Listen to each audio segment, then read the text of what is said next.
Okay, चलो। तो next concept है आपका प्रूडेंस कंसेप्ट। अब देखते हैं प्रूडेंस कंसेप्ट क्या है आपका। प्रूडेंस कंसेप्ट ये कह रहा है कि अगर आपको लग रहा है कि आप फ्यूचर में कोई इनकम अर्न करने वाले हो तो उसको आप इग्नोर करो, और अगर आपको लग रहा है कि नहीं हमको फ्यूचर में कोई लॉस होने वाला है तो उसको आप क्या करो, शो करो। एग्जाम्पल के जैसे लेते हैं कि फॉर एग्जाम्पल मैंने लॉटरी खरीदी, तो चांस है कि मैं लॉटरी जीत जाऊं, चांस है कि मैं क्या कर सकता हूँ, वो लॉटरी जीत सकता हूँ, चांस है कि नहीं जीतूं। तो मैंने क्या कर दिया, अपने बुक्स में दिखा दिया कि मैं लॉटरी जीतने वाला हूँ, बिकॉज चांस है, तो मेरे को फ्यूचर में लग रहा है वो इनकम आने वाली है, उसको मैंने अभी क्या कर दिया, शो कर दिया, जो गलत अकाउंटिंग कंसेप्ट है। लेकिन on the other hand suppose करते हैं हमारी कंपनी के ऊपर किसी ने केस फाइल किया, हमारी कंपनी के ऊपर क्या किया, किसी ने केस फाइल किया, तो मुझे उसको क्या करना होगा, अपने बुक्स ऑफ अकाउंट्स में शो करना पड़ेगा। अगर आपको लग रहा है कि फ्यूचर में लॉस होने वाला है उसको आपको कंपलसरी शो करना है, और अगर आपको लग रहा है कि फ्यूचर में इनकम होगी तो उसको इग्नोर करना है। गवर्नमेंट ने ऐसा रूल क्यों बनाया, ये प्रूडेंस कंसेप्ट, इसका दूसरा नाम है कंजर्वेटिज्म। ये कंजर्वेटिज्म कंसेप्ट जो है गवर्नमेंट ने क्यों बनाया है, कंजर्वेटिज्म कंसेप्ट गवर्नमेंट का बनाने का रीजन यही था कि काफी सारे अकाउंटेंट या बिजनेसमैन क्या कर रहे थे, अकाउंट्स को मैनिपुलेट कर रहे थे फ्यूचर इनकम के बेसिस पे। कि फॉर एग्जाम्पल मुझे बैंक से एक लोन पास करवाना है, तो मैं लिख दूंगा कि नेक्स्ट ईयर मेरे पास इतनी इनकम आने के चांसेस हैं, और उस बेसिस पे मैंने अपना प्रॉफिट इंक्रीज कर दिया, जो गलत है। तो यहाँ पे इन्होंने क्या कंसेप्ट बोला, प्रोस्पेक्टिव प्रॉफिट इग्नोर करो, और प्रोस्पेक्टिव लॉसेस है तो उसको इमीडिएटली रिकॉर्ड करो। ऑब्जेक्टिव यही है कि ओवरस्टेट नहीं करें और रियलिस्टिक पिक्चर अपनी जो कंपनी की है वो प्रोवाइड करें। एग्जाम्पल है वैल्यूएशन ऑफ स्टॉक। ध्यान से सुनना, सपोज करो मेरे पास कुछ है ना टी शर्ट्स पड़ी हैं, वो टी शर्ट्स मैंने 300 रुपीज में खरीदी थी, तो उसका कॉस्ट है ₹300। नॉर्मली मैं उसको 500 में बेचता था, बट कोरोना आ गया, अनएम्प्लॉयमेंट आ गई, मंदी आ गई, तो मुझे लग रहा है यार अभी मैं 250 रुपए में बेच पाऊंगा। अभी तक बेची नहीं है, बस लग रहा है कि 300 की चीज 250 में बेच सकता हूँ, या अभी शायद 250 में सेल करूंगा फ्यूचर में। तो अकाउंट्स क्या बोल रहा है, अभी दिखा दो कि आपको 50 का लॉस हो गया, अभी रिकॉर्ड करो, बेचा भी नहीं है बट रिकॉर्ड करो। तो ये एक पहला कंसेप्ट है। लेकिन लग रहा है नहीं यार मैं 500 में ही बेचूंगा, 300 का खरीदा हुआ, इग्नोर करो, 300 में अपने बुक्स में दिखाओ। तो स्टॉक जो है उसको हमको कॉस्ट पे दिखाना है या मार्केट वैल्यू पे दिखाना है, तो उन्होंने क्या बोला, जो कम है उस पे दिखा दो। 300 की चीज 500 में बेचने वाले हो, 300 दिखा दो अपने बुक्स में अभी। और अगर 300 की चीज फ्यूचर में 250 में बेच रहे हो ऐसा लग रहा है, तो अभी 250 की अभी तू दिखा, अभी 50 का अपना नुकसान शो कर। वैल्यूएशन ऑफ स्टॉक हम लोग आगे फाइनल अकाउंट्स करके चैप्टर उसको और इन डिटेल में इस एग्जाम्पल को पढ़ेंगे।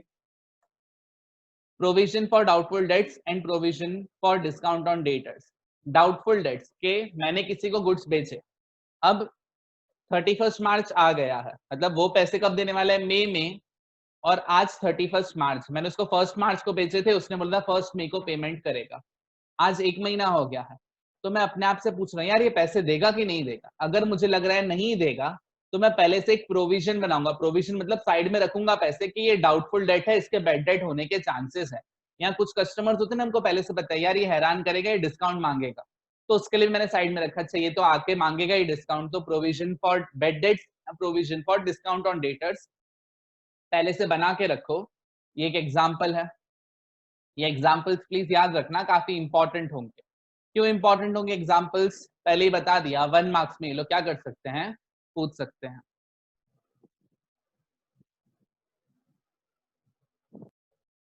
ओके, चलते हैं नेक्स्ट कंसेप्ट के ऊपर।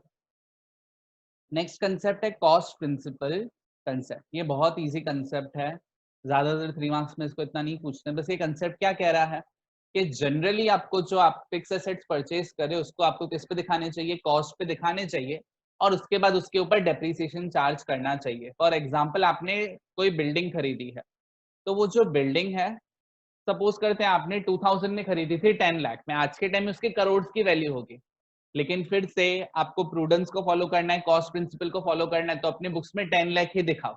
हाँ, आपने मशीन खरीदी है 1 लाख की, अब तो उसकी वैल्यू कम होती जा रही है, लैंड और बिल्डिंग की वैल्यू बढ़ रही है, लेकिन मशीन की वैल्यू क्या हो रही है, कम हो रही है, तो उसको डेप्रिसिएशन के जैसे कम करते जाओ। According to this principal asset books में उसके ओरिजिनल कॉस्ट पे क्या होगा, रिकॉर्ड होगा। ओरिजिनल कॉस्ट पे मतलब क्या, फॉर एग्जाम्पल हमने 1 लाख में खरीदी थी तो 1 लाख में ही हमेशा रहेगी। हाँ उसके ऊपर डेप्रीसिएशन हो सकता है बट मेन रिकॉर्ड किसका रहेगा, 1 लाख का रहेगा। अगर एप्रिशिएट हो गए, डेप्रीसिएशन का ऑपोजिट एप्रिसिएशन हुआ है तो उसको रिकॉर्ड नहीं करेंगे। This cost becomes the basis of all subsequent accounting transaction. आगे चल के कोई भी अकाउंटिंग ट्रांजेक्शन होगी हम लोग किसमें इसको कैसे रिकॉग्नाइज करेंगे, on the basis of historical cost. 1 mark के लिए याद रखना, हिस्टोरिकल कॉस्ट या कॉस्ट प्रिंसिपल कंसेप्ट ये क्या बोल रहा है, सारे फिक्स एसेट्स जो है वो हिस्टोरिकल कॉस्ट पे रिकॉर्डेड होने चाहिए। एग्जाम्पल आप लोग रीड कर सकते हो। एक और चीज, कभी भी आप कोई एसेट खरीदोगे तो एसेट को बाय करते टाइम या एसेट जब तक रेडी टू यूज हो सारे खर्चे उस एसेट में ऐड होते हैं। मतलब मैंने जमीन खरीदी है 10 लाख की, उसको स्टैम्प पेपर पे इन सब पे अपने नाम पे कराने के लिए 1 लाख लग गया। जमीन खरीदेंगे हमको स्टैम्प पेपर करवाना होगा, रजिस्ट्रेशन चार्जेस होंगे, तो ये रजिस्ट्रेशन चार्जेस इन सब 1 लाख में मेरा खर्चा हो गया, तो मैं अपनी बुक्स में वो जमीन को 11 लाख में दिखाऊंगा। ये जर्नल एंट्रीज का आपका कंसेप्ट है, ये अभी तक हमने पढ़ा नहीं है बट आगे जर्नल एंट्रीज के लेक्चर्स में मैं आपको लिख पाऊंगा जब हम लोग टॉपिक करेंगे entries related to asset.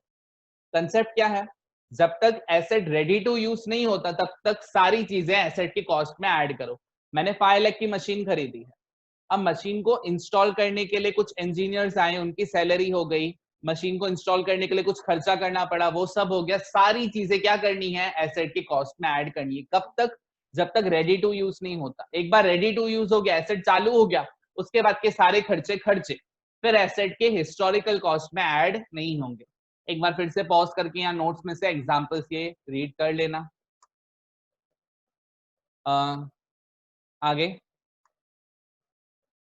Next है मैचिंग प्रिंसिपल, फिर से काफी इजी प्रिंसिपल है। सबसे इंपॉर्टेंट प्रिंसिपल प्रूडेंस था, वो मेन आपके दिमाग में जाना चाहिए बिकॉज टीचर का फेवरेट है, 3 मार्क्स में पूछते ही रहते हैं।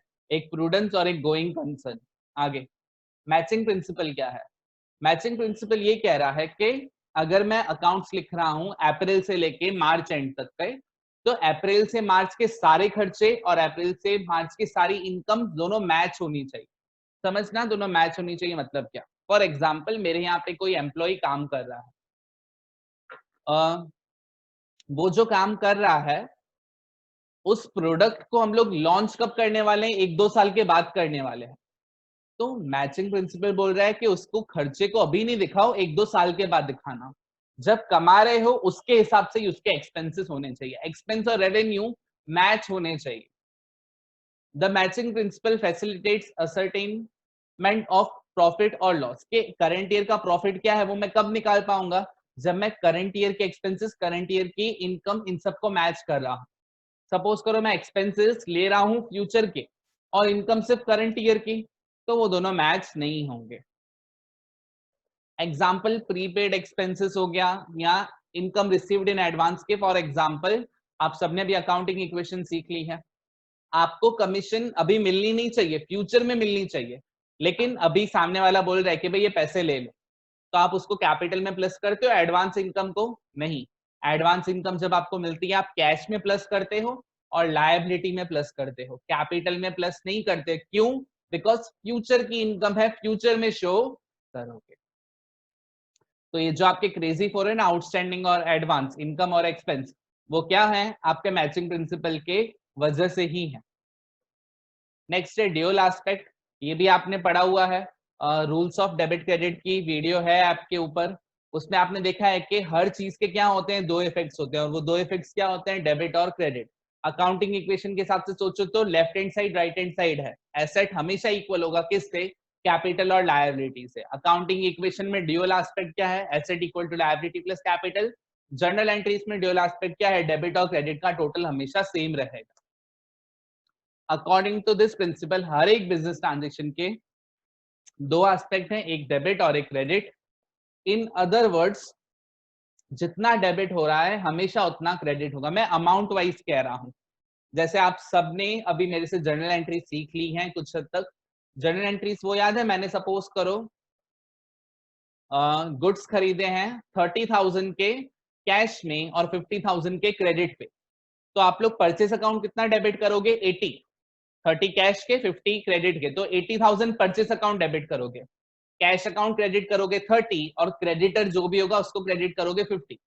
तो 2 क्रेडिट हो गए, 1 डेबिट हो गया। बट मैं ट्रांजेक्शन की बात नहीं कर रहा हूं, मैं अमाउंट की बात कर रहा हूं कि डेबिट और क्रेडिट, डेबिट भी 80, क्रेडिट भी 50 और 30 प्लस करके कितना हो गया? 80। तो डेबिट और क्रेडिट क्या होगा? टोटल हमेशा सेम होगा। इस कंसेप्ट का नाम है डबल एंट्री सिस्टम। इसके अलावा एक दूसरा एंट्री है जिसको हम लोग इनकम्प्लीट रिकॉर्ड कहते हैं, सिंगल एंट्री कहते हैं। चैप्टर 1 में थोड़ी थोड़ी हमने उसकी झलक देखी थी। इस कंसेप्ट के हिसाब से बैलेंस शीट के 2 साइड्स होते हैं, आप सबको पता है, एसेट साइड, लायबिलिटी साइड, और हमेशा asset equal to liability plus capital होता है। आगे रेवेन्यू रिकॉग्निशन कंसेप्ट। आपने किसी को गुड्स बेच दिए हैं, सामने वाले ने पैसे दिए नहीं है, आप सेल्स को इनकम दिखा सकते हो, आंसर यस और नो। अगर आपके दिमाग में आंसर यस आया तो आपका अक्रूवल का कंसेप्ट क्लियर है, मतलब मैंने गुड्स बेच दिए है ना, उसने पैसे नहीं दिए, हम लोग कैश बिजनेस नहीं कर रहे हैं, तो रेवेन्यू आप रिकॉग्नाइज कर सकते हो। देखो, according to revenue recognition concept, revenue तब कंसिडर करेंगे जब हमको रियलाइज होने की बात हो गई या मेरी एक ऑब्लिगेशन हो गई कि सामने वाला मुझे पैसे देगा, उसकी ऑब्लिगेशन क्रिएट हो चुकी है बिकॉज मेरे गुड्स उसके पास चले गए हैं। एग्जाम्पल आप रीड कर सकते हो, we sold goods to Harry Potter, हमने हैरी पॉटर को गुड्स बेचे हैं 1/4/2020 को, और हैरी पॉटर जो है वो प्रॉमिस कर रहा है कि 1 जून को पैसे देगा, लेकिन हम लोग सेल्स की एंट्री कब करेंगे? 1 अप्रैल को ही कर देंगे। चलो, वेरीफाइबल ऑब्जेक्टिव कंसेप्ट बहुत सिंपल है। यहाँ पे बस ये बोल रहे हैं कि आप अकाउंट्स लिखते टाइम आप अपनी पर्सनल बायसनेस नहीं ला सकते। अकाउंट्स में खर्चा है तो खर्चा दिखाओ, इनकम है तो इनकम दिखाओ। मैं अपने खुद के अकाउंट्स लिख रहा हूँ तो ऐसे नहीं दिखाऊंगा यार मैं ज्यादा प्रॉफिट दिखा देता हूँ। आपको पर्सनल बायस से फ्री होके अकाउंट्स लिखने हैं। वही चीजें दिखाओ जिसके आपके पास क्या है? प्रॉपर एविडेंस है, अकाउंटिंग वाउचर्स हैं। हर ट्रांजेक्शन का, सपोज करो कभी कोई उठ के इनकम टैक्स बोले कि भाई आप बोल रहे हो आपने इतना खर्चा किया, प्रूफ क्या? आपके पास एक एविडेंस, एक वाउचर होना चाहिए उसको, है ना, शो करने के लिए। जैसे आपने काफी बार देखा होगा कि पेट्रोल पंप पे लोग बिल मांगते हैं, आपको भी मांगना चाहिए पेट्रोल पंप पे बिल। रीजन क्या है कि एक तो पेट्रोल पंप वाला सोचेगा यार बिल मांग रहा है, मतलब आप सबने देखा होगा पेट्रोल पंप वाले काफी बार फ्रॉड करते हैं, मैग्नेट लगा देते हैं ताकि पेट्रोल कम आए। दिखेगा वहां पे 100 रुपए का ही पेट्रोल भरा, लेकिन मैग्नेट में की वजह से पेट्रोल अंदर कम आएगा। तो अगर बिल आप पहले से ही मांग रहे हो तो उसको दिमाग में आएगा कि यार इसको तो सही करना है। एक तो ये रीजन, दूसरा आप अकाउंट्स में उसको शो कर पाओगे। तो बड़ी कंपनीज होती है वो हर एक एम्प्लॉय को कहते हैं कि आपको क्या चाहिए? हमको छोटे से छोटे खर्चे का क्या चाहिए? एविडेंस चाहिए। जब मैं रिलायंस में जॉब कर रहा था, हमको छोटे से छोटा खर्चा जो है अगर हम लोग कंपनी को शो कर रहे हैं तो उसका हमारे पास क्या होना चाहिए? एविडेंस होना चाहिए। फॉर एग्जाम्पल, हम लोगों ने कंपनी के अकाउंट में से मैंने अपना मोबाइल का रिचार्ज भी करवाया। रिलायंस में हम लोग मोबाइल रिचार्ज करवा सकते थे अपना खुद का, कंपनी के पैसों से। तो उसका भी हमको स्क्रीनशॉट लेके, स्क्रीनशॉट को प्रिंट करके फाइल में रखना पड़ता था एज एन एविडेंस की यहाँ पे पेमेंट हुई है। क्लियर? आगे ओके, तो यहाँ पे आपका क्या हुआ है? सेकेंड टॉपिक फिनिश हुआ है। सेकेंड टॉपिक जो था वो किसके ऊपर था? वो मेन जो प्रिंसिपल्स थे उसके ऊपर था। अब हम लोग नेक्स्ट, है ना, जो वीडियो होगी उसमें आप क्या करोगे? अकाउंटिंग स्टैंडर्ड्स के बारे में देखो।